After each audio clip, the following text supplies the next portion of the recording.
everybody. Welcome back to my talk show, Let's Talk About with Richa. And today we have an amazing woman as our guest. And I met her in London in October 2023. And since then, I've been blown away with her amazing energy, beautiful soul that she is, Dr. Sangeeta Sahi. She is a medical doctor, but she also has a business degree. And that is why I was so intrigued and asked her to be our guest. We have so much to learn from you. Welcome, Sangeeta, and thank you for being a guest in our show. So please tell us a little bit about yourself. Hi, Richa. Thank you so much for inviting me. And it's always such a pleasure to chat with you and to meet with you. And now even a great honor to meet with your audience and your listeners. So I thank everybody for their time and attention and for giving me the opportunity to share some of the things that I've done in my life and how I can help and benefit everyone with the work that I do. Amazing. Okay, so as you said, I am a medical doctor and I come from 4 generations of medical doctors. So my real motivation, I would say, in medical school was to understand the origin of disease rather than the symptomatic relief and therapeutic part of it. And through that one, like you say, Richa, mindset, that one impetus of the origin of disease, it led me through so many different rabbit holes of the mind, the different parts of our mind, you know, the subconscious, the conscious, the superconscious, the unconscious, as well as the different levels of the physicality, the emotional body, the mental body, and then the spiritual, non-physical bodies that we are just beginning to touch upon, let alone, you know much about. And through that journey, obviously, I got in touch and learned many, many different modalities. So one of the things that I worked with, I worked with quantum physicists in the States and with biophysicists in the UK, where we were doing some very interesting experiments using real-time technology, where we were able to look into the physical body system, but from an energetic anatomical and physiological structure. Wow. So we could see some of your audience may be familiar with the chakra system and the meridians, some may not, but they're basically the energetic and subtle anatomy and physiology of our bodies. So we were able to look at them, we were able to go right inside and see this in real time. And we were able to do experiments of how the cells changed during different behaviors, whether there was breath work, whether there was meditation, whether there was yogic postures, whether it was reading the namaz from the Quran, whatever. We were doing quite a few experiments. And also we did some experiments with animals, only obviously using energy healing. So before and after experiments on how their auras, their electromagnetic field around their bodies changed and how well they felt after that. But we could, the beauty was that this has all been researched and written about thousands and thousands of years ago, Richa. Yeah. In the Vedas, in the in many of the actual the Kabbalah, etc. But to scientifically verify it in today's time and be able to then do experiments to see how things changed, that was an amazing gift as far as I'm concerned. Yeah, I believe that, especially in the Western world where we live, people need the scientific proof, like science, like we know it today, and the words and the language we use in science today, and if it's described and tested with that, people believe it much more. I totally agree with that. I don't necessarily need the scientific proof. I just, if you would have said this will work and it resonates with me, I'll just do it. You know, just do this, I'll do it, you know, but that's me, you know, but I've seen that when I was working with meditation. I remember a psychologist asked me if I could help them meditate, because half of the world is doing it now, and they were curious about what does it do. So they were experimenting while I was teaching them meditation. They were using their own bodies and testing and so on. What does it do for them? And they asked me if I can write a book about proven benefits of meditation. So I wrote that book. But it seems that they would not just do it because half of the world do it. You know, they needed the scientific proof in order to start using it. And I think if we can bring that into science, that's it's a big step. I think it's an amazing big step. So I think that's true, as well as it bridges not just gaps, but it also bridges the gaps between the different levels of our mind. yeah, Because you've got some things that are kind of unconscious, and for people like us, where we come from a specific culture where these things are very inherent and indigenous to that culture, it's already within us. It's within yes. our genetics and our biological DNA. So with other cultures where it's not so indigenous or inherent, then to bridge that gap between the conscious and the unconscious, the science is a great bridge, and a very necessary bridge. Oh, it's so amazing. It's very interesting to hear about your journey, how you get from one place and to this. And it almost seems like you were destined to do it, since you're coming from 4 generations of medical doctors. It's amazing, and it's really nice to see the next, you know, to be taken to the next step by you, you know, after so many generations of medical, you know, doctors. Uh, but you have a very interesting and very, very amazing program. Can't you tell us a little bit about this? Absolutely. So I just want to give you a little bit of background to the work, so that once I start talking about the program, it'll be clearer. So the background of my work, and it was a journey, definitely, and a process. It was based around decoding, and it was based around decoding of our psyches from the, let's say, soul to the physical. And there's an awful lot that is either disconnected or unconnected. I don't like to use the word separate, because I don't think it's accurate. I think there are just disconnections that need to be connected and realigned. Some of them are structural, and some of them are energetic, and some of them require a lot of processing and deep work, and some are easy to reconnect. So decoding and mapping the psyche of an individual as well as an organization is really the basis of my work. And then decoding, and then creating or facilitating the reconnections, and also the corruptions. The corruptions is very, very challenging. And I know that only very, very, very few people on this planet can do that, because it requires very specialized techniques.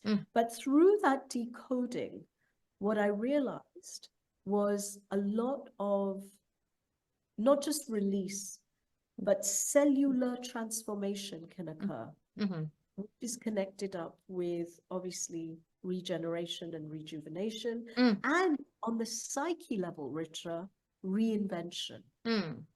So here we are on a transformative journey, and my again, it was something I did not choose. It seemed to choose me, was the cancer journey. Mm. I had studied epigenetics, which is how the environment and our culture and the external factors affect our and influence our genetic expression. Mm. I had studied nutrigenomics, which is how nutrition influences our genetic expression. I had studied psychoneuroendocrinoimmunology, which is basically how thoughts affect our nervous system, our endocrine system, and our immune systems. And through all of this, I also added on the level of the levels, different levels of consciousness based around the mind levels. And as I was doing this work, I started seeing a lot of people with cancer. Mm. And through working with them, and they came from completely diverse socioeconomic backgrounds, cultural backgrounds, language backgrounds, and even within those, socioeconomic diversity, there was the nuanced diversity, as we know, that you can't just take a country and say, oh, well, it's a standard culture. Every community is like a micro community with their own nuances of behaviors and cognitions. So while doing that work, I realized that there were certain standard patterns that were emerging within the context of this massively diverse ecosystem. And I started to map those patterns out. And the result of that mapping is a program which is called Conscious Cancer. And it's a 13-step program which supports people who are experiencing cancer, and it supports their families, their relatives. It supports healthcare professionals working with people with cancer, because those 13 steps address every facet of life. So whether it's nutrition, whether it's choosing the right doctor, choosing your right support team to help you get through this, or choosing the right relationships, working through past, present, and emerging through that into the present and future self. That's really the focus. And then at the end of it, gaining, or let's say achieving, a sense of purpose by which you can then move forward with the emergent self, and then come into a new life, as it were. So this is the Conscious Cancer program. And then along with that, which is separate from it, like you said, I also have a business degree. The business degree, I was very, very intrigued with organizations. And I felt the easiest way to get understanding of how organizations operate is really through a business degree and the models that a business degree allows us to be able to explore. And of course, we've gone way beyond that. I mean, on some levels we haven't, on other levels we have. And then there are all the levels in between where we are trying, transitioning.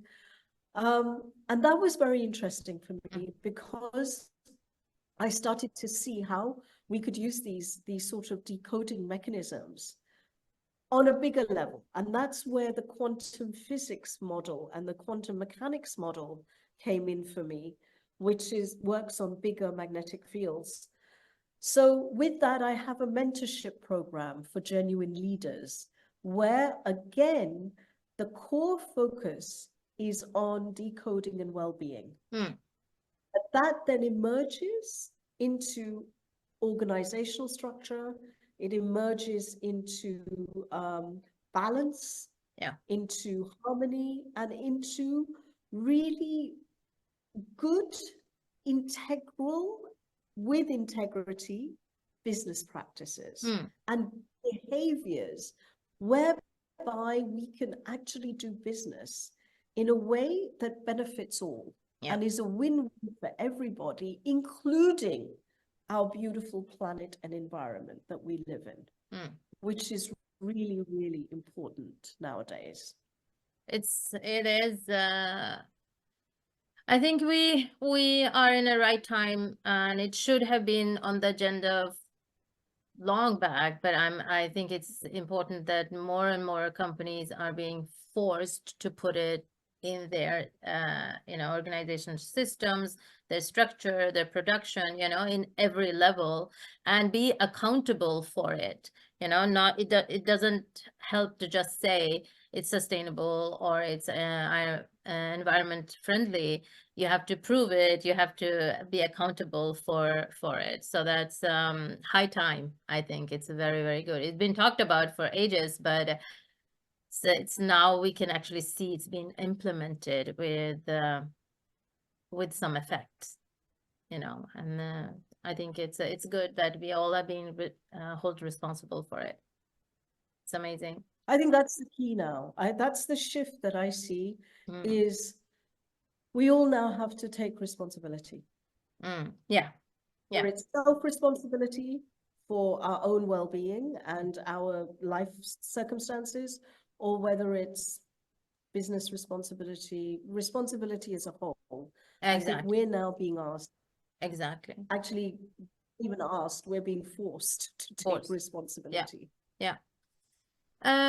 So, I mean, you're been so successful with all of this, and this journey is so amazing. And I love this combination of your profession as a medical doctor and taking a business degree, because a lot of my clients, they have this beautiful mission and passion for changing the world and helping people, because they've been through something themselves, but they don't have that kind of business experience. They don't know their numbers. They're afraid of diving deep into the numbers, and business is a number game. And it seems for you, it seems like because you have those degrees, you beautiful merge them both.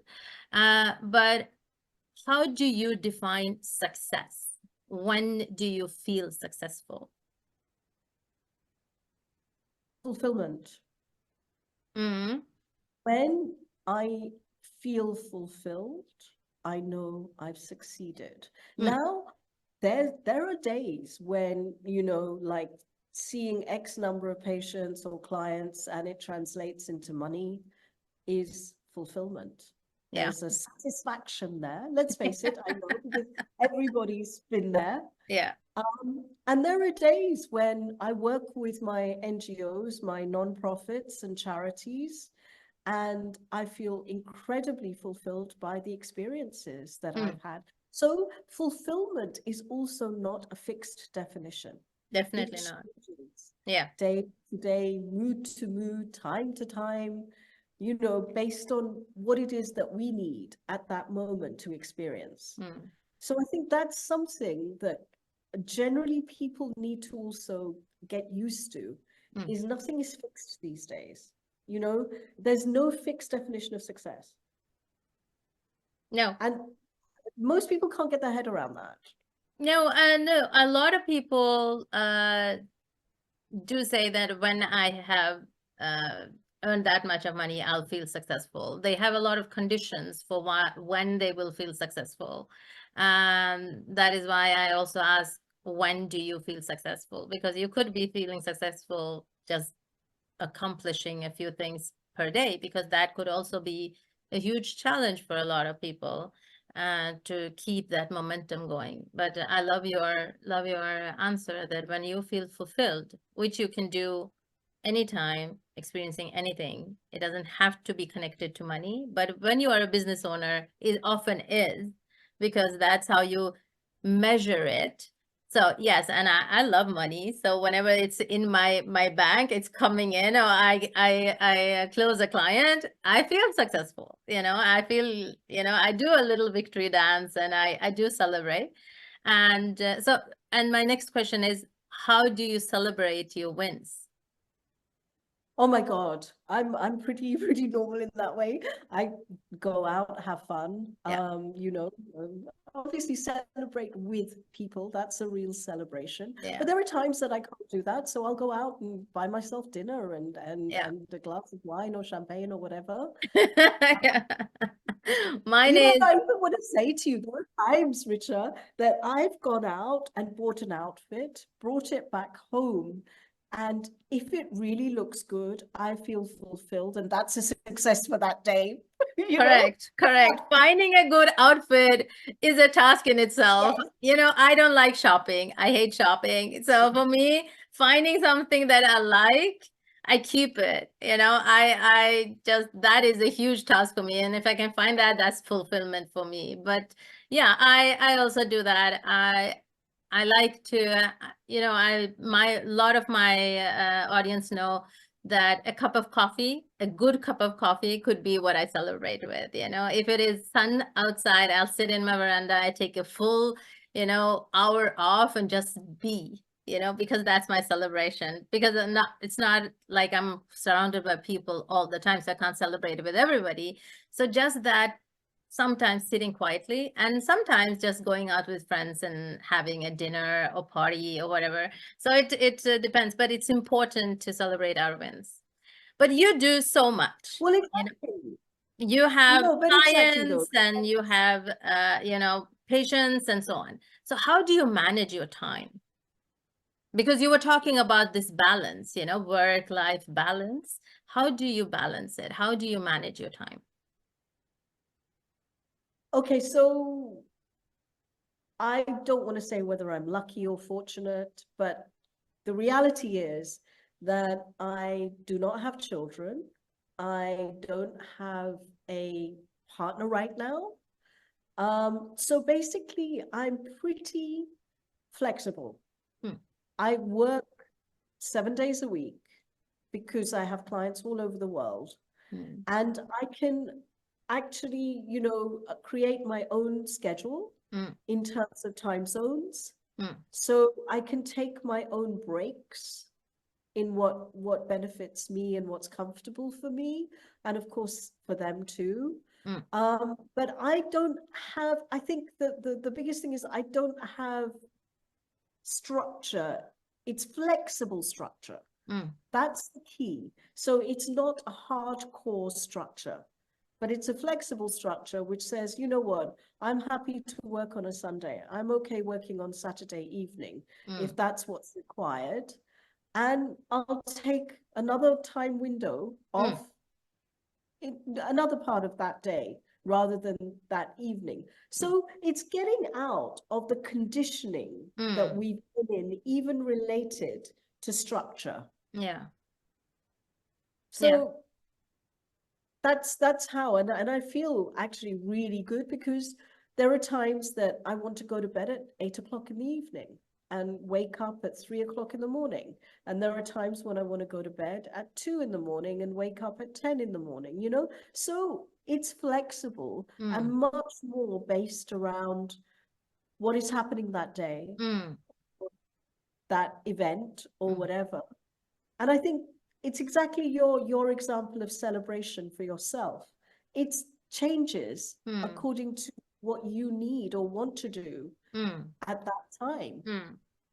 So it's the same. It's Mm. really very similar with me but having said that, I know that people are also bound by circumstances. Mm. So you have family obligations and responsibilities. You need to have a different sort of structure Mm. than perhaps I do. Mm. Mm. Yeah. Yeah. Everybody's different. And with me living with my husband, we are totally different people. I'm a kind of a morning person. He's more like a night person. And in the beginning, it was very strange because we would not meet. We will not go to bed at the same time. We will not wake up at the same time. But still trying to find that balance. It took us a little bit time, but it works for him the way he is, and it works for me the way I am. And you just need to find that balance. I am totally opposite of you. Because I need that structure. I will in order to manage my time and able to have many, projects and do a lot, I need to specifically know exactly what is happening when, um, and even schedule in spontaneous time. I can be spontaneous between 4 and 8, because, even that much planning I need to do in order to be efficient, in order to have that balance. Otherwise I'll be working 24/7 because I'm so passionate about my work, so that, yeah.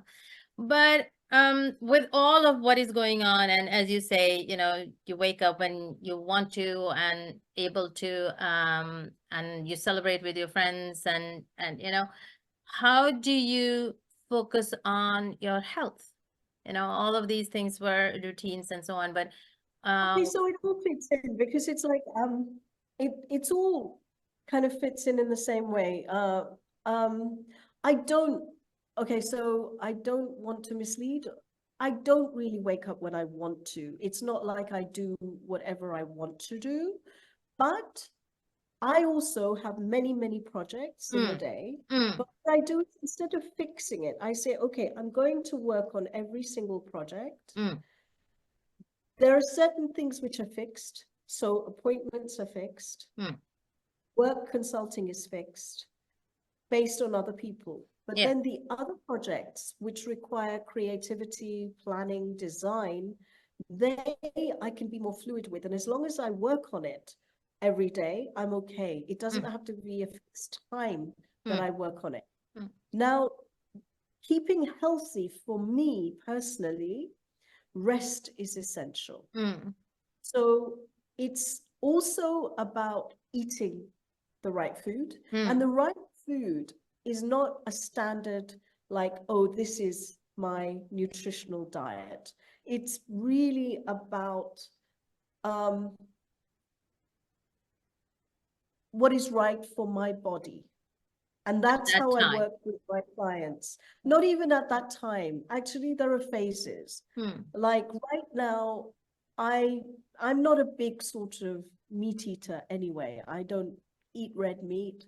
I very, very seldom eat chicken just because it's all sort of, genetically modified. But I always loved fish and seafood, so I'm more of a pescatarian. However, now my body does not even want that. It wants to be more or less plant-based.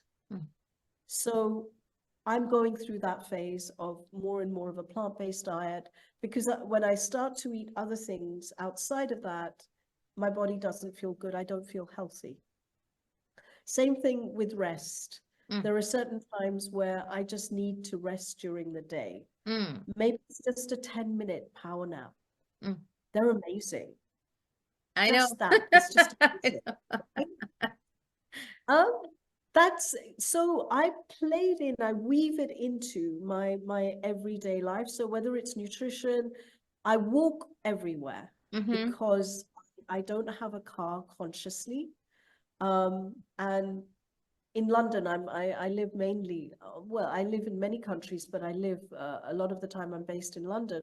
We have a great public transport system. So I can walk everywhere.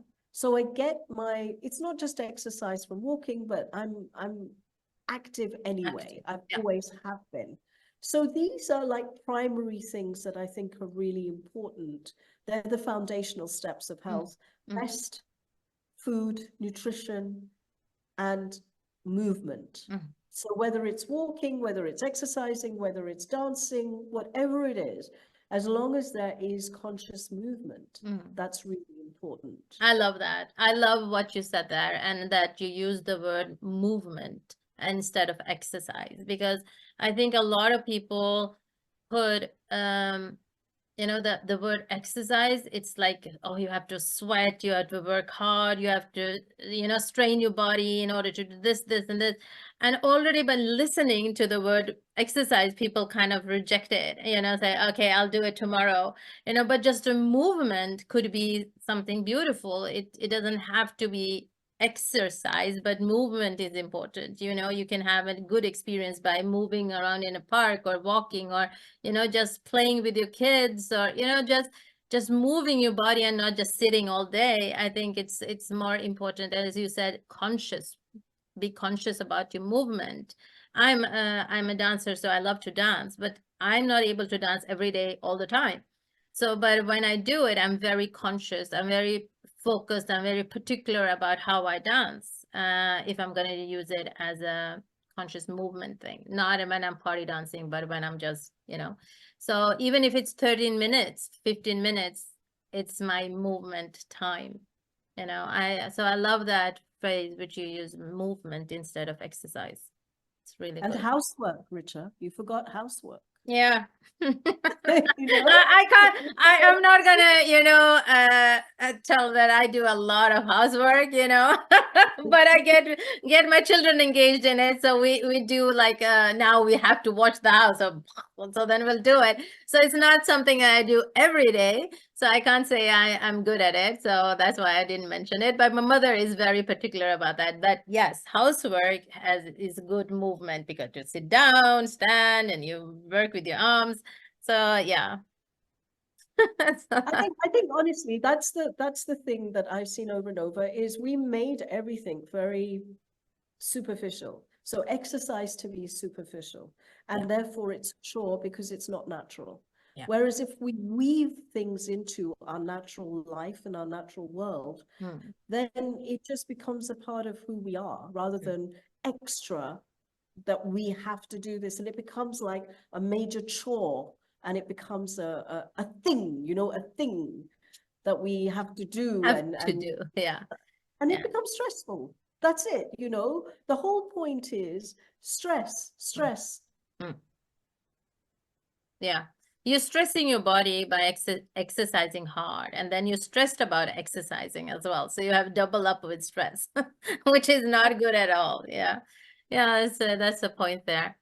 So, what kind of advice would you give to somebody who's just starting out their business? Like, would you give them any kind of advice? Would you have some kind of takeaway with all of this experience that you have? Yes, I would really encourage them to do their homework. Yeah. I've mentored a lot of people, and what people have wonderful ideas. Okay. We all do. We're creative machines. But to make that idea from idea to realized, it's a huge process and journey. And it has incredible learning. And that's one of the reasons why I was so glad that I also got involved with business, because of the learning. I'm an avid learner of life and experience. And business is all about experience. However, it's also a lot about preparation. And in the world that we live in right now, there's a lot of passion and enthusiasm and creativity. But there's also a lot of competition. And people need to be prepared. They need to plan. They need to understand what they're doing, why they're doing it, and how they're going to be able to achieve it. And they won't know how immediately. It's not something that you just click your fingers, but you have a direction. That's what's important. For me, a business plan is not a fixed map. It's a map, it's a direction. Yeah. And that's what's important. And if things do not go the way that you hope or you envision them to go, then be prepared to be flexible enough to change and modify. That's all it is about, isn't it? And in a moving market, a changing market all the time, you need to be able to change and be flexible and be adjustable. I think that's the most important thing. And another thing I want to add with that is that if you are not able to achieve your goals or reach the destination within the time set, the time frame you have set, I think it's important to give yourself a little slack and keep on trying. Maybe 1 year was too short a time, and maybe you'll hit the target within 2 or 3 or 4 and often 5.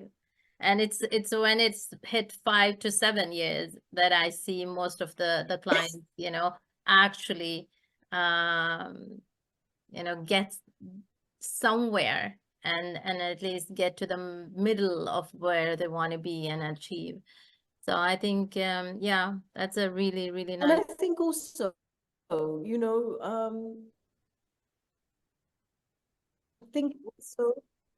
I think also people should just step back a little bit and understand that business is also about their own personal development and growth.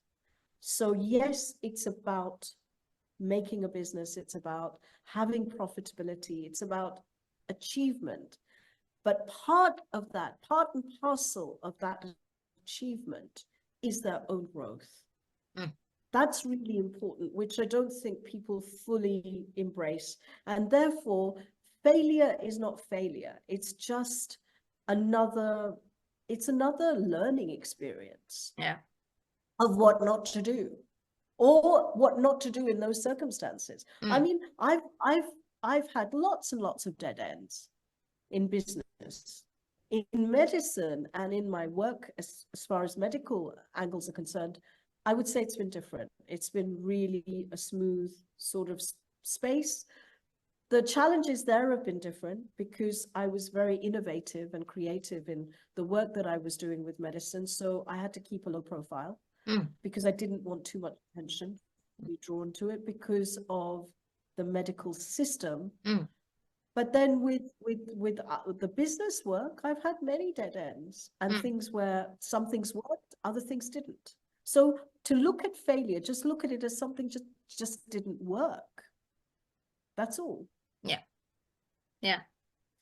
Yeah. And I think it's amazing. Thank you so much, Sangeeta, for your advice, and thank you for sharing your story and all of the wisdom. This is really exciting. It has been so like a steep learning curve.